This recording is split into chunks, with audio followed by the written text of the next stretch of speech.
The Little Prince, Chapter 5. The pilot learns something about the little planet every day, and on the third day, he learned the dream of the baobabs, that these were not bushes, but giant trees that could not eat the lambs. He was obsessed with the baobabs, since of his planet these were terrible seeds that if they grow too much, they make your planet explode, since it was very small. The little prince said that it was a matter of discipline, that the planet should be cleaned by uprooting the baobabs when they were still small. He describes it as an easy but annoying job. To warn the children of the danger that lies in wait for them, he made a clear and concise drawing of the baobabs. Chapter 6. The little prince liked sunset a lot, but just when the sun begins to hide, since it reminds him of his little planet. On his little planet, he could see the sunset whenever he wanted to. He said, "One day I saw the sunset some 40 times. You know, when one is very sad, look at the sunset." Chapter 7. On the fifth day, thanks to the lamp, the secret of the little prince's life was revealed, since his insistence with the question about whether the lambs had bushes. They also ate flowers, and if they ate flowers, also thorns. The little prince says that the flowers were weak and the thorns make them feel terrible, but seeing that the pilot didn't pay attention to him, he became furious, making him see his concern towards a unique and special flower on his planet that he didn't want the lambs to eat. Then the pilot took him in his arms. He rocked and he said, "The flower you love isn't in danger. I will drive a muzzle and armor for your flower." The pilot felt me for not knowing how to comfort him. Chapter 8.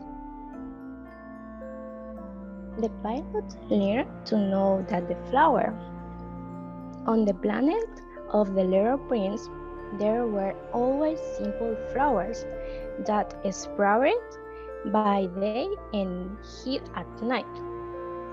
But that one hand germinated one day, and the little prince had taken care of that wind so that it didn't look like any other.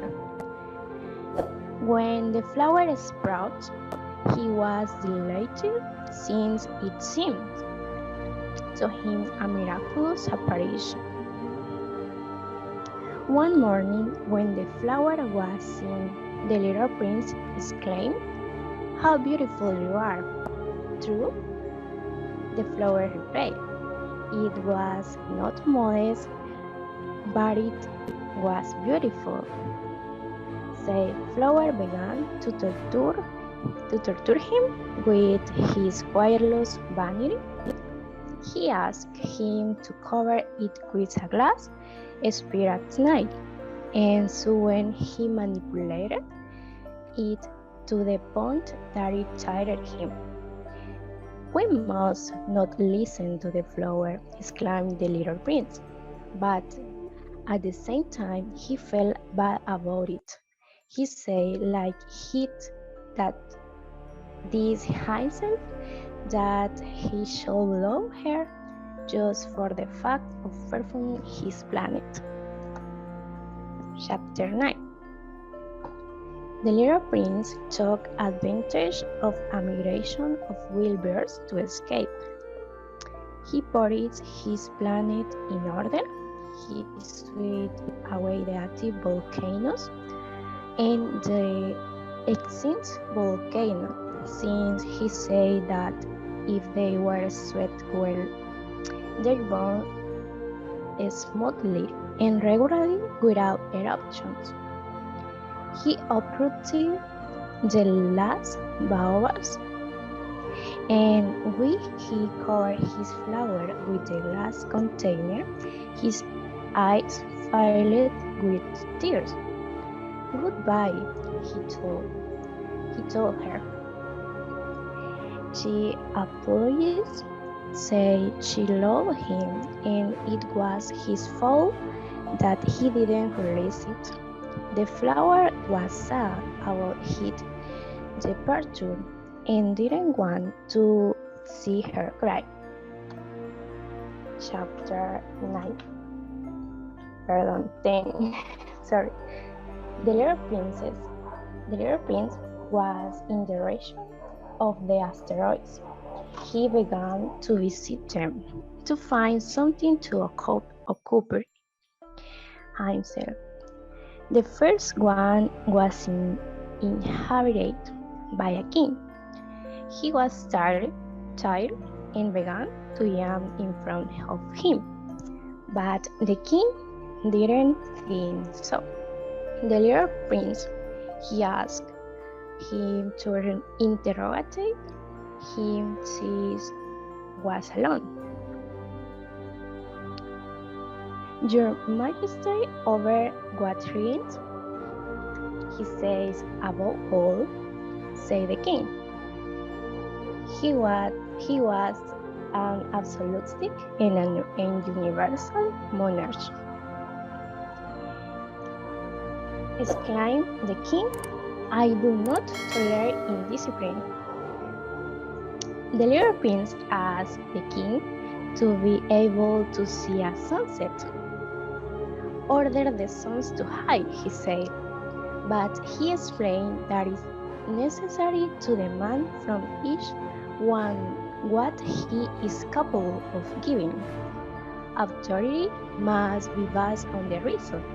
After a while, he got bored of waiting for the sunset and left, but the king, in love with having a little boy, offered to make him minister of justice, but nobody lived there. The king didn't get tired and offered to make him his ambassador, but the little prince already he was determined to leave. The little prince said, adults are so strange. This is all. Thank you for your attention.